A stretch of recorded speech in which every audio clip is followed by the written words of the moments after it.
Menteri Keuangan, Purbaya Yudisadewa, memberi pernyataan soal rencana pembekuan bea cukai seusai menghadiri Rapimnas Kadin Indonesia di Park Hyatt Hotel Jakarta, Senin, 1 Desember 2025. Bebas, nanti kita lihat seperti apa, jika tidak bisa perform, ya akan kita bekukan, ujarnya. Ia kembali mengingatkan jajaran bea dan cukai agar memperbaiki kinerja, jika tidak 16.000 pegawai akan dirumahkan. Saya minta waktu ke Presiden untuk memperbaiki bea cukai. Nanti yang tidak bisa merubah diri akan saya selesaikan, tambahnya. Sebelumnya, Purbaya menerangkan, Direktorat Jenderal Bea dan Cukai Kementerian Keuangan diberikan waktu selama 1 tahun untuk melakukan pembenahan. Pasalnya, saat ini citra buruk bea cukai telah melekat di masyarakat serta dinilai merugikan para pelaku usaha di dalam negeri.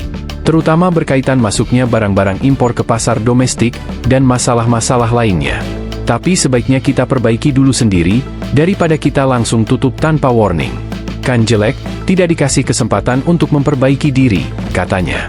Purbaya menjelaskan, rencana pembekuan Ditjen Bea dan Cukai merupakan upaya untuk memperbaiki kinerja direktorat tersebut. Hal ini bukan kebijakan yang baru, sebab era Orde Baru, Presiden Soeharto juga sempat membekukan bea cukai dan menugaskan operator swasta, SGS, Société Générale de Surveillance, asal Swiss, mengerjakan pekerjaan kepabeanan. Dalam prosesnya, perbaikan, akan kelihatan yang aman yang bisa gabung, mana yang tidak. Nanti yang tidak bisa gabung, yang tidak bisa merubah diri, ya saya akan langsung menganjurkan pembubaran, tuturnya. Saya minta waktu ke Presiden untuk memperbaiki bea cukai. Kalau saya lihat si bahan bakunya lumayanlah, masih bisa dibentuk. Nanti kan terpilih, ucapnya.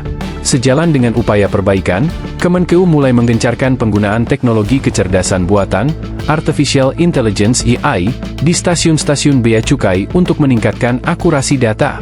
Penggunaan AI diharapkan dapat mendeteksi praktik under-invoicing, pelaporan nilai barang lebih rendah dari harga sebenarnya, dengan lebih cepat. Hal ini bertujuan untuk mengurangi kerugian negara dari bea masuk dan pajak yang tidak dibayarkan. Download Tribun X sekarang, menghadirkan lokal menjadi Indonesia.